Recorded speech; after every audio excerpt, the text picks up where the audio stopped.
going on, freedom fighters? Welcome back to another broadcast on Break the Chains Media. Today is Monday, November 10th, 2025. The government shutdown has come to a close? Question mark? Maybe? I don't know.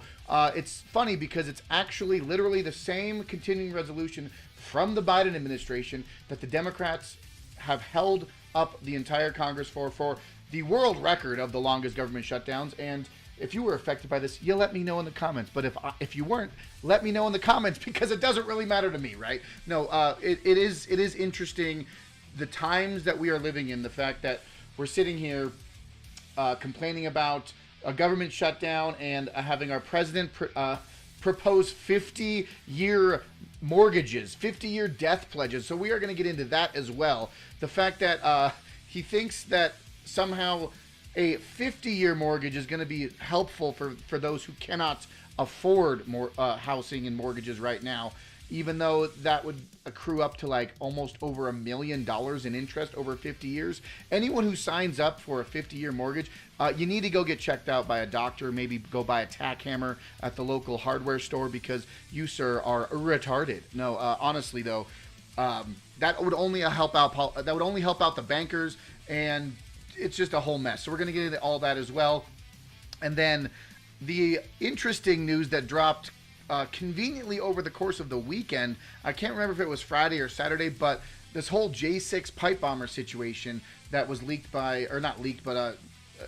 announced by Steve Baker and a couple other people who've been talking about the J6 thing. And I know that I might have not brought it up recently, but I was very vocal about it when it all happened, when this whole J6 Fedsurrection took place.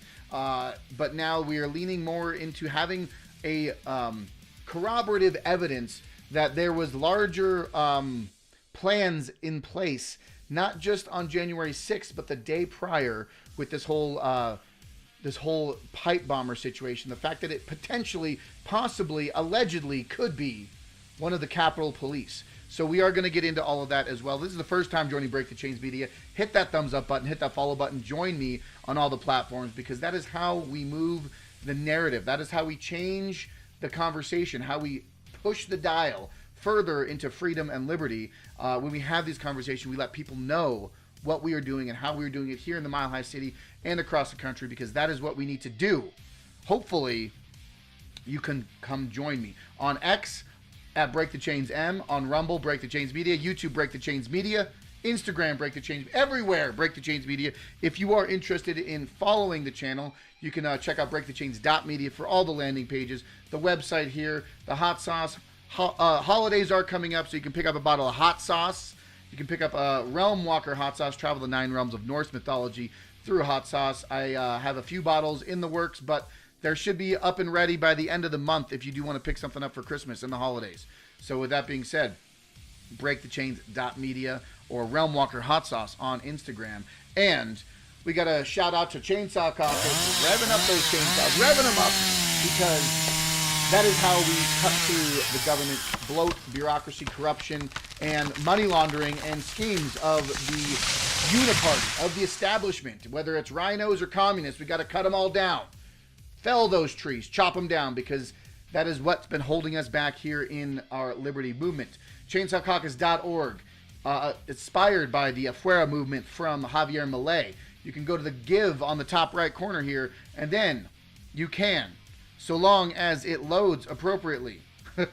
It's guess it's not loading. It's having a hard time loading right now, but maybe it's because of my 10,000 windows open right now. But it's having a difficult time loading. But there is an affiliate link in the description below. Hit that tiny URL down there and put my name, Break the Chains Media, Corey Blair, down there, and donate $10 a month to Chainsaw Caucus if you actually want to see a movement changed. So that is how we do it, and it's gateway timed out, so it probably has something to do with the internet, because it's not me. Everything seems to be running just fine on my end. Either way, Chainsaw Caucus is a great website, great group of people. So that is how you can help out Break the Chains Media. But we are going to get into it, folks. So I wanted to kind of warm up everyone, because there was a lot of stuff happening this week. But this caught my eye over the course of the weekend. There's this retard here that's pulling out this device. Let me click on it here. So we have a device here, right? Anyone who's a firearm owner or a concealed carry, defend yourself, right? For sure. But this moron decides to bring a toy. Not just when we're talking about bring a knife to a gunfight, this guy went to the nth degree. He went a little bit further. He brought a goddamn toy, a fake phony gun that sounds like a firearm if you are to be accosted by a criminal, which to me is just fucking stupid. So let's watch this video and then I'll give you my 2 cents. Look at this. So it's obviously staged. I mean, this is obviously fake, phony, but it's a little clicker thing, and it's tiny with the little. What the fuck is this guy doing? And it does sound like a gun, I guess, to a lay person, sure. But I just think it's completely stupid. I said, do not do this ever. Disclaimer, do not do this at all, ever. Never pull a fake anything on a criminal. You either decide to engage and neutralize the threat or completely remove yourself from the situation. Like, do not, you pick one, don't do this. This is a what not to do, right? And we had some other stuff here about the men's gay choir singing about dumb shit, and this lady was like, low testosterone in men is an epidemic that should be addressed very seriously. No woman wants a boyfriend like this. And then the community notes on the bottom says, this video depicts the New York City gay men's choir. The members are most likely not interested in obtaining girlfriends. So, pretty hilarious. Pretty hilarious. Got some more welfare stuff. I've been posting some other shorts. I don't know if you follow me on other channels, but I was posting about a couple shorts from the other live streams. That is something that I'm trying to do. As I'm live streaming, I try to hit that record button so I can get shorter segments and clips so I can post those other places. But, yeah. And then I will address the claims here, folks. For anyone who's been watching me or following me for an extended period of time, understands, and I would hope that you understand that this whole Nick Fuentes, Groyper, Ben Shapiro debacle that's happening in the world today about the Israel conversation, right? I did a test. I did a theory test today, and I did get some interesting results, but it wasn't the results I was expecting. But I did comment here. I said, over the next 24 hours, I will be conducting a test of the X algorithm. So things on my timeline may seem a bit off the norm for me. If you see a world emoji in my upcoming post, that is part of this test.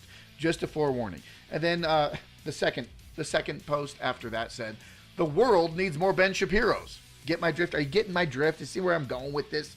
And then I posted this here. We need a world with less division. We must stand by our great ally Israel against the onslaught of anti-Semitism.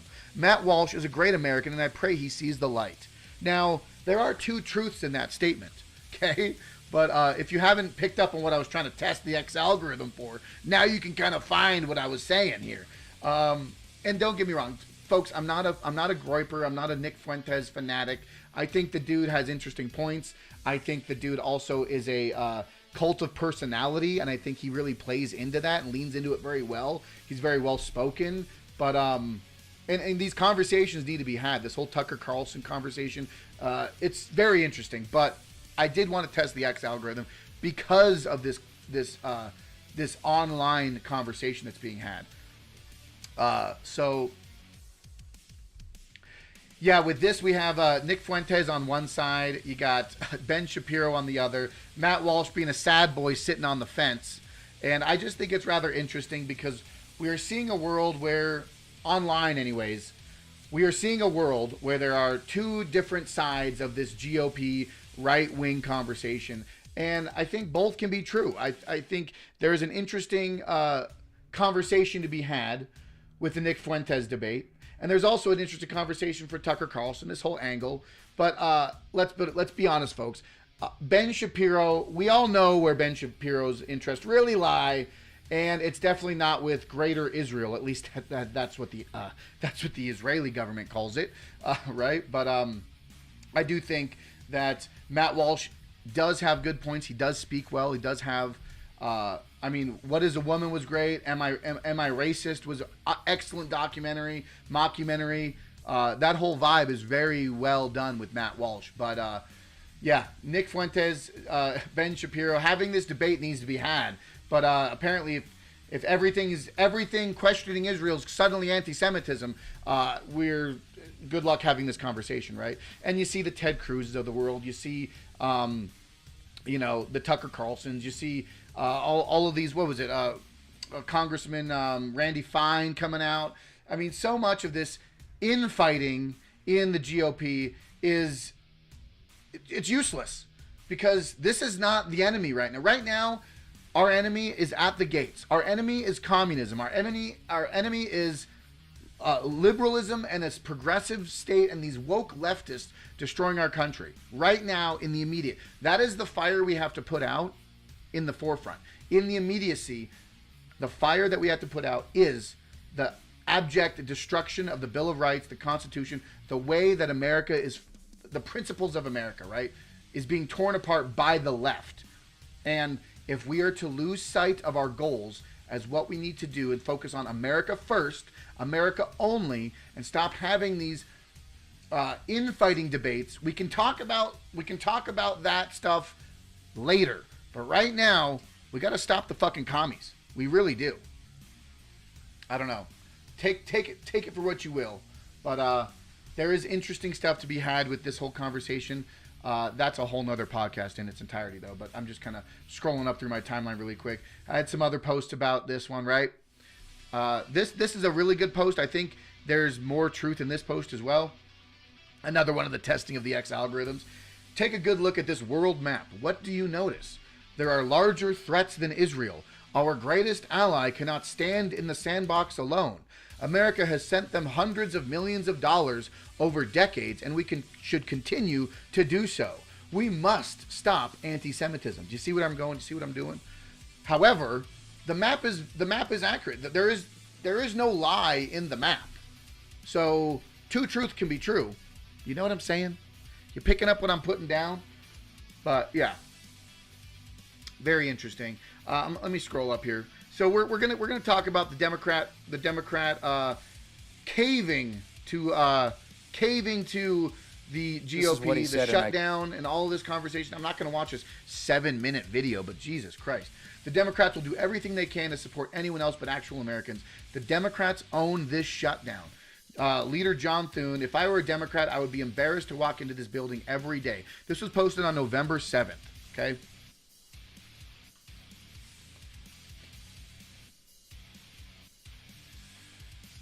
Yep.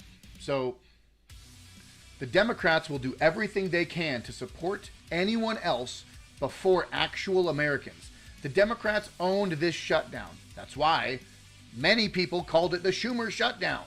And what's funny is that this continuing resolution that they are in talks of agreeing to pass is the same continuing resolution that the Biden administration had. So the Democrats were bitching a fit over something that wasn't even fundamentally changed. It was the same continuing resolution trash, arguably, that shouldn't even be passed in the first place. But the Republicans got to do something, right? The Republicans always got to come in the back end and say, well, we just got to keep it going, do the status quo, same shit as always. Well, you know, it's not really a win, but at the end of the day, this shutdown has shown us a lot in how government is inept and is weak, right? So Leader John Thune says, if I were a Democrat, I would be embarrassed to walk into my building every day. Just to walk past the men and women of the Capitol not getting paid, the junior staffers wondering how they're going to pay their rent. Well, folks, it has been changed, and now the shutdown is in talks that it is going to be reopened again. Oh, congratulations, we did it. We made it. I don't know about that, folks. We're not really getting anywhere with this current administration, to be honest. It's just, I feel like there's a lot of things being lost in the plot and lost in conversation when it comes to what is happening in our government right now. Okay, we keep pointing fingers. We keep saying it's their fault. And I'm a victim of it too. I do it as well. But I can't be the one saying that they're going to get anything really done. Even when the government reopens, what are they going to accomplish? The GOP has been sitting here useless for almost a year now. We've been seeing a useless GOP. A GOP that basically bickers and panders, and they barely even have majorities. So it's very difficult to really honestly say that anything of merit is going to come out of this, even when the government does reopen. But Shots over here calling them out like it is. Day 40 of the Democrat government shutdown, holding America hostage. What a shame. I mean, do I need to explain this any further? We'll check out this other one here. The Democrats' $1.5 trillion demands for opening the government, $200 billion in health care benefits for illegal aliens, repeal of the $50 billion rural hospital fund, permanent COVID subsidies without reforms, $500 million for liberal news outlets, $4 million for, quote, global LGBTQI plus awareness campaigns, $4 million for that. $4 million for LGBTQ plus democracy grants in the Balkans for some reason. Why? I don't know. Maybe they're pandering to the Balkans because we're currently witnessing a Balkanization of the United States. But I run tangents. $2 million for feminist democratic principles in Africa. What the actual fuck, folks? What? $2 million for feminist democratic principles in Africa. These are the demands. Apparently, allegedly, supposedly. Well, now the Democrats are coming to the table and they're saying, you know what, we'll reopen the government, we'll talk about health care, we'll kick it down the road. They're really good at kicking shit, right? They're really good at kicking shit down the road. It's absolutely ridiculous. Yeah. I just feel that. Let's take a look. Let's listen to John Thune here. Let's see what he has to say. Well, Mr. President, the junior senator from Connecticut certainly believes in saying the quiet part out loud. This is what he said, and I quote, "I think there will be some pretty substantial damage done to a Democrat brand that has been rehabilitated if on the heels of an election in which the people told us to keep fighting, we immediately stop fighting." He said that on a podcast yesterday. That's literally what they did, though. He went on to say that the 2026 election is just 12 months away. Yep. And if we surrender without having gotten anything, and we cause a lot of folks in this country who had started to believe in the Democrat Party to retreat again, I worry that it will be hard to sort of get them back up off the mat in time for next fall's election cycle, end quote. Let me repeat that, Mr. President. This is what he said. I worry that it will be hard to sort of get them back up off the mat in time for next fall's election cycle, end quote. Now let that sink in for a minute, Mr. President. I don't think it's a secret to anybody that the Democrats shut down the government for political reasons. There's been plenty of... Okay, John. I ain't watching you for 7.5 minutes, but you get the drift. You get the point. You understand. He's trying to call these Democrats out. Honestly, though, John Thune and Mike Johnson, both the leaders of the House and the Senate, they need to get off their ass. Personally, I think they need to get off their ass and quit pointing the finger at the Democrats because they aren't even getting anything done substantial of merit from the Republican side. What is actually even happening on the what is their stance? What is their principle? They're talking about 50-year fucking mortgages. Where's the economy? Where's the conversation about the economy? Where's the money in my pocket that the Republicans supposedly claimed we were going to be seeing? And I'm not like trying to be black-pilled, or I'm not trying to be a doomer, but and I understand economies take time, but right now we are seeing more. The only real change that I see happening is the gas is a little cheaper, but food prices are still high. It's cost of living still through the roof, and jobs. Good luck finding a job right now. I mean, it's all these things are problems.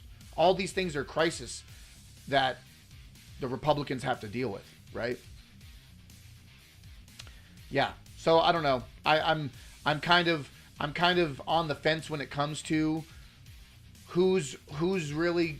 I guess what really comes down to is once the government reopens, who's going to be the one making the decisions? Who's going to be the one making the demands? And who's going to be the one pushing actual legislation forward and getting something done?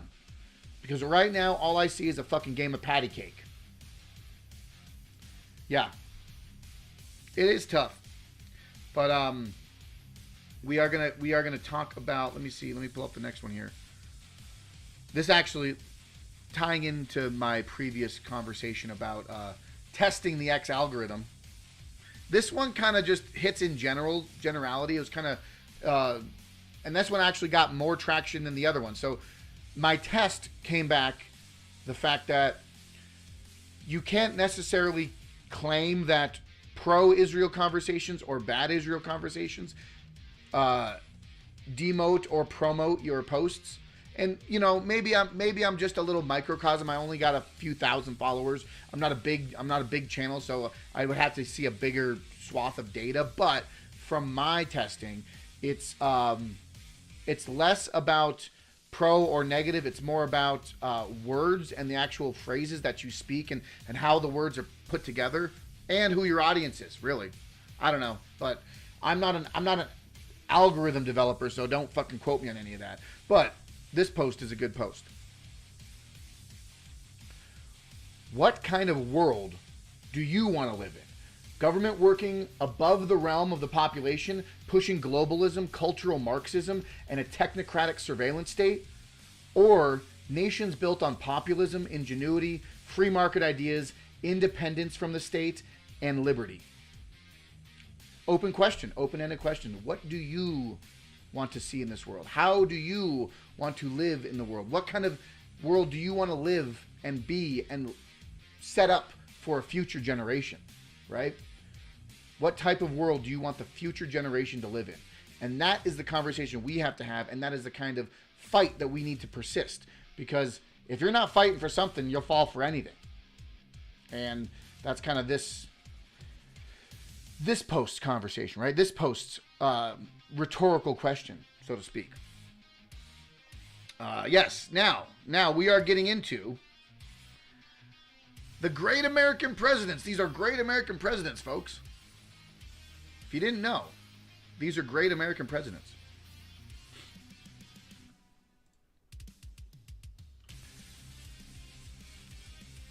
The word mortgage equals death pledge if you break down the etymology. Is it entomology? Entomology? Etymology? What is? I don't know how you pronounce it. Let me try that again. The mortgage. Wow.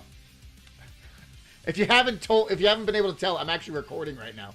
So live streaming and recording. It's still something I'm getting used to. Okay. The word mortgage equals death pledge. Trump's really leaning into the etymology of the word with this 50-year mortgage idea. Right now, real estate is so unaffordable for young Americans, but this is ridiculous. You'll own nothing and be happy, and we'll take your money while we're at it. 50-year mortgages, folks. Do you know what kind of absurdity that is? Who has a mortgage? Anyone have a mortgage in the chat?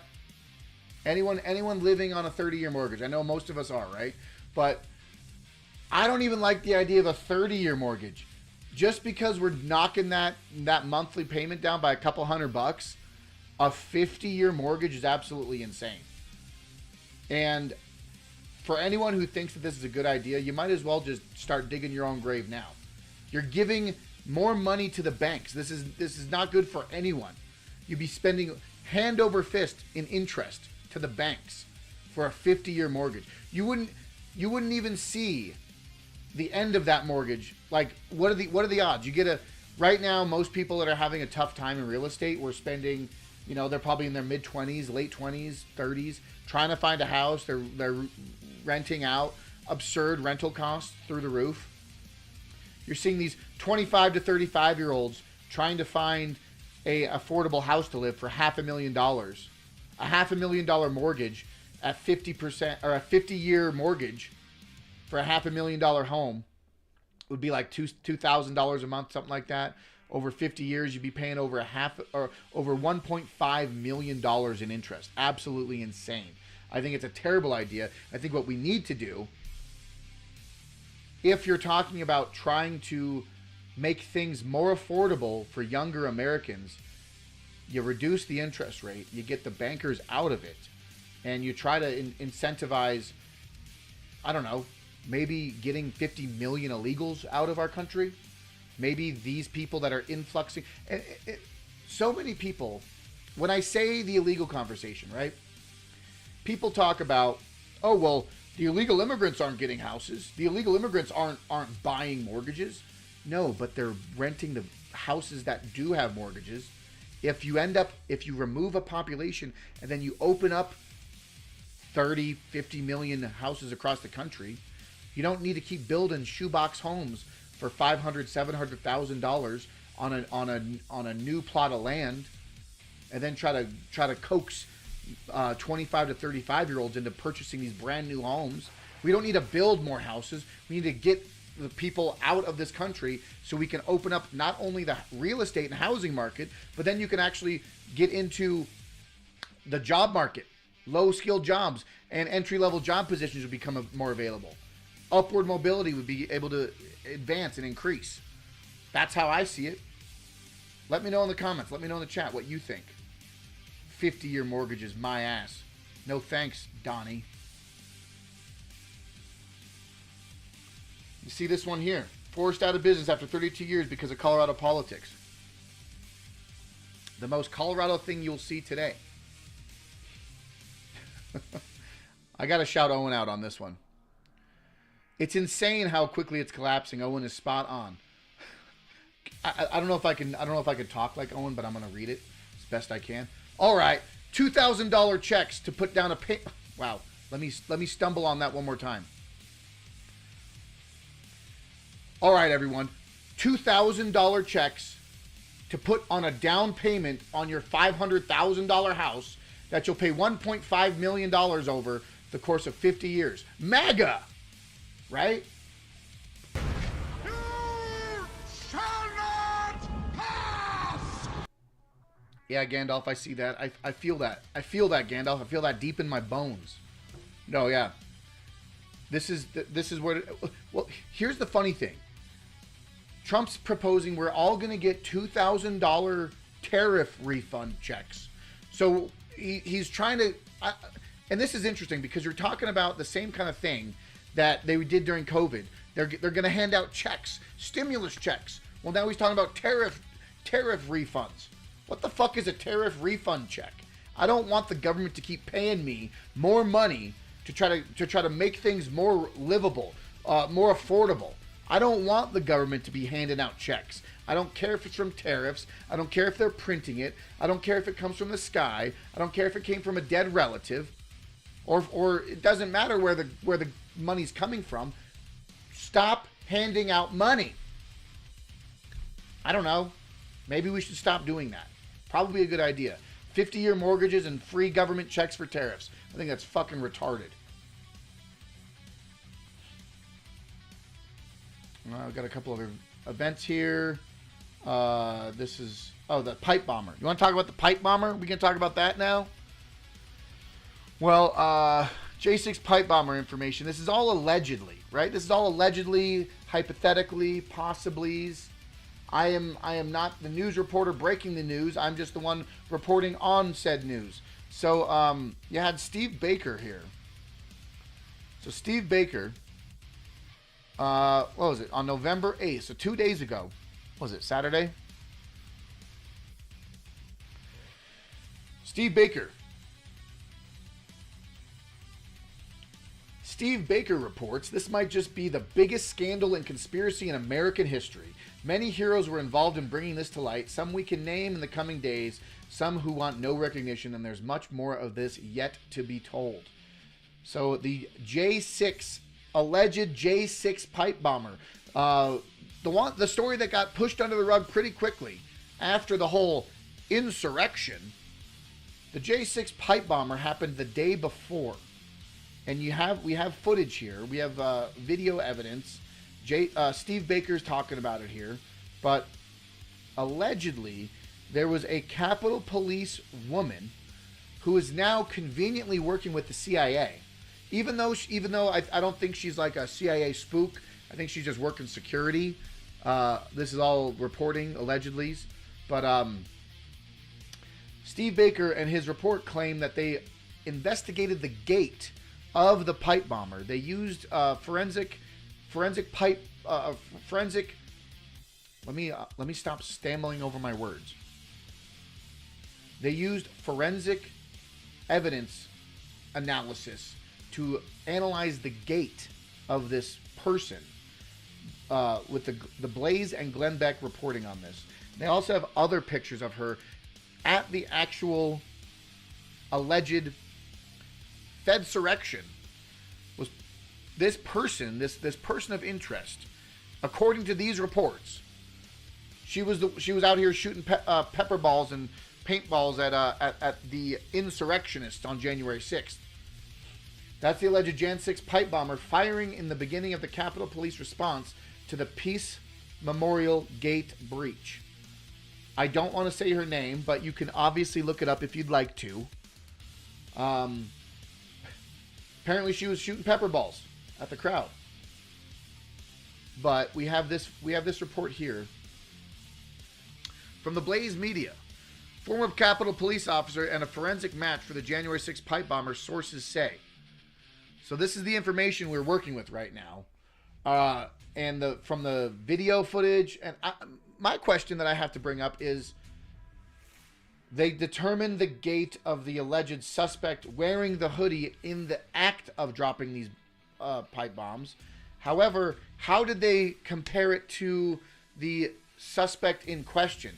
What footage of this person's gait did they use as a reference to match the gaits? Do you understand what I'm saying? So it is a little interesting, but a forensic analysis of a female a forensic analysis of a female former U.S. Capitol Police officer's gait is a 94 to 98% match to the unique stride of the long-sought January 6 pipe bomb suspect, according to a Blaze News investigation confirmed by several intelligence sources. A source close to the congressional investigation of January 6th. Awesome. I love that. You just pop in and have a great time. I'm not going to follow you right now. Thank you. A source close to a congressional investigation of January 6th additionally told Blaze News evidence has emerged recently that pointed towards law enforcement possibly being involved in the planting of the pipe bombs. A lot of people say they were in on it. So there is evidence. Let me try to pull it up here. So they were using, interesting. So they are using the gait. They used the gait analysis from when this person played soccer. Interesting. Quote, the FBI put us one door away from the suspected pipe bomber within days of January 6th, and we were deliberately pulled away for no logical or logically investigative reason. Kyle Seraphin claims. So former FBI specialist Kyle Seraphin realized Friday that he was doing surveillance next door to the woman now suspected of being the January 6th pipe bomber. This is all, none of this came out through the FBI or the DOJ. So the gait analysis, they have footage of this person walking in and out of the building, comparing to, the building that the Capitol Police building. So that's the original footage. That was my question was like they were analyzing that. And apparently this person in question was one of the first people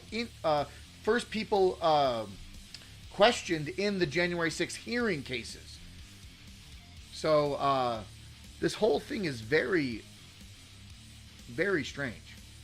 And it's all on suspected claims. There's no, this person, and we're actually, let me continue into actually what I wanted to keep pulling into, because it is, I do want to hear what Glenn Beck had to say on it, because Glenn Beck broke it on Friday or Saturday, I believe.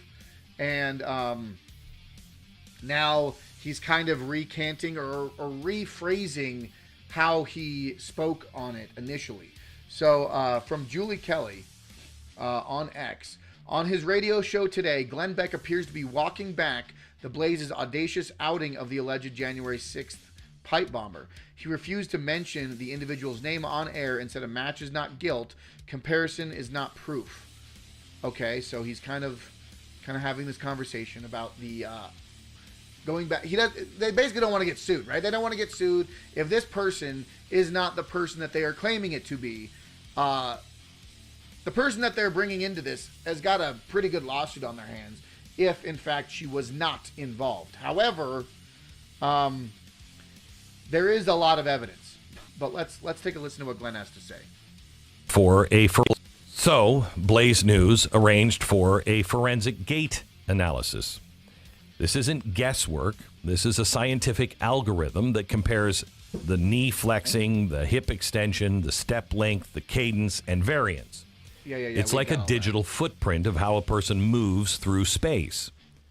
Well, the software returned a 94% match between the bomber's walk and that of the walk of a former Capitol Police officer who I'm not going to name here. And I'll tell you why I'm not going to name her here. Yes, please tell us. When the analysts that were human, they looked at it, they put the match closer to 98%. Okay. Now, let me stop here and tell you why I'm not telling you the name of this person, because a match is not guilt. A comparison is not proof. This person of interest is still a citizen whose life carries the same dignity and presumption of innocence as yours and mine, and I can't tell you what is true in this story yet. So, with that being said, I am aware what he's trying to say, and I think I'm in the realm of understanding that yes, we can't point fingers, we can't blame. I was saying it earlier. You can't point fingers, you can't just place blame immediately. There is a level of security and safety that goes along with this, because to claim so boldly this person was involved, it's a bold claim, right? So it's straight up dangerous if they are incorrect in their claim. However, evidence, I think this person should be questioned. This person should be protected.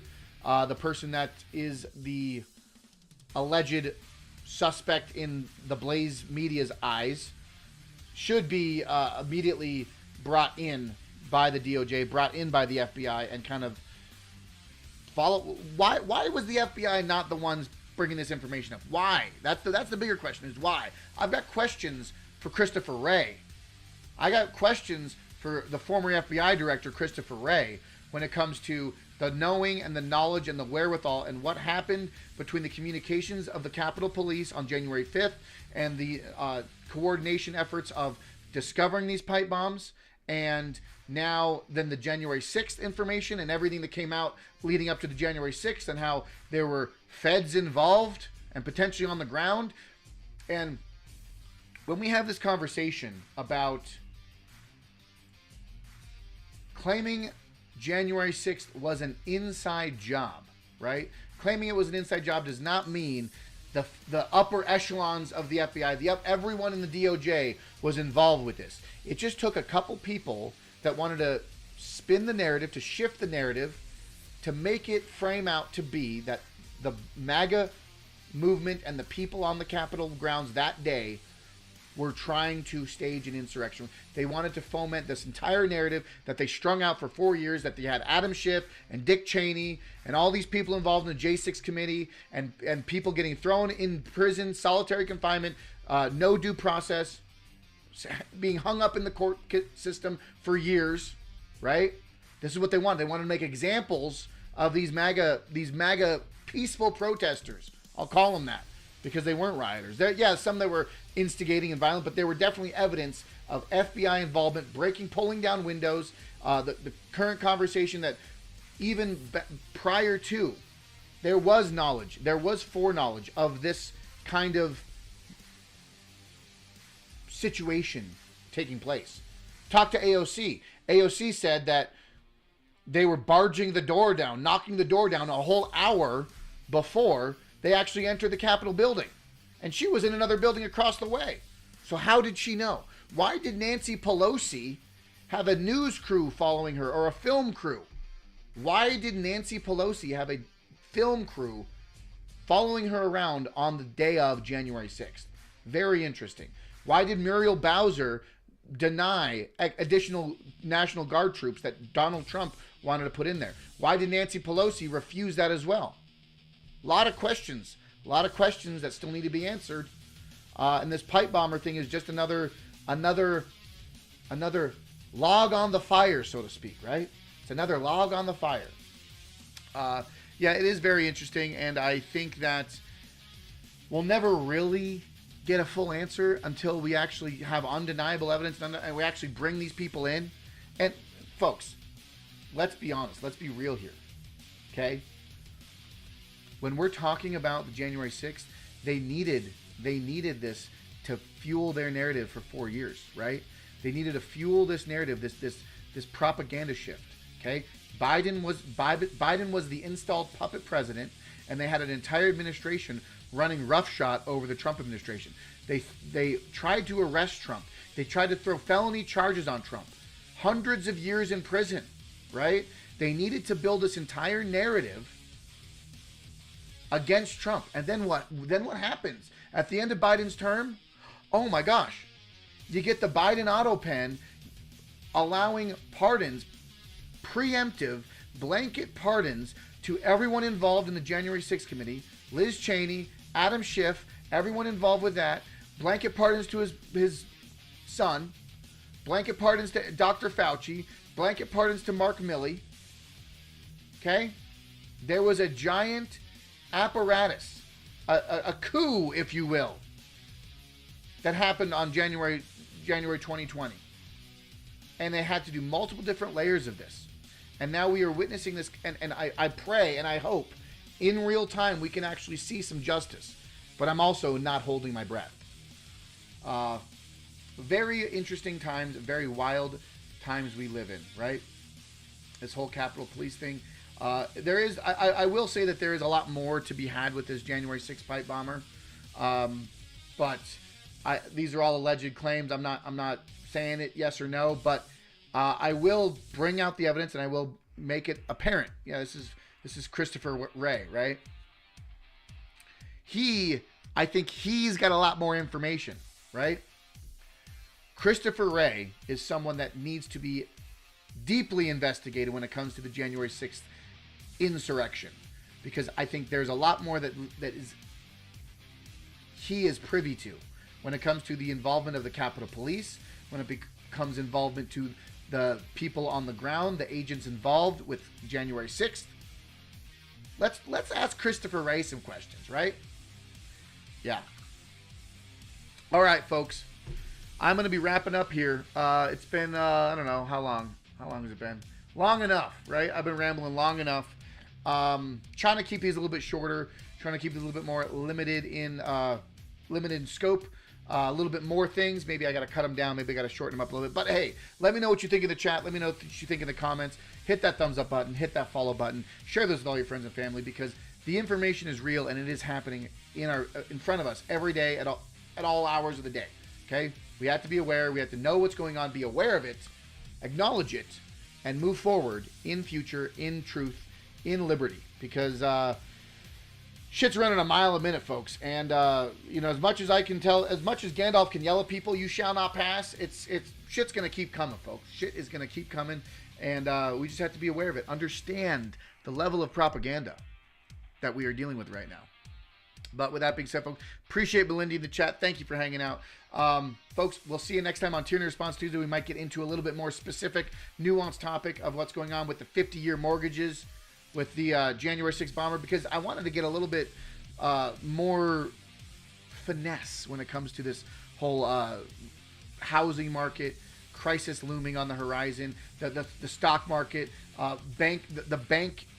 Like, if we're going to be talking about 50-year mortgages, but we're not going to talk about the banker bailout in 2008, like, we got to do a compare and contrast, because I think there's a lot of similarities when it comes to that. And same thing with the stock market, but we'll get into all that tomorrow. Folks, I appreciate you being a part of Break the Chains Media. And as always, folks, fight for freedom and never give up.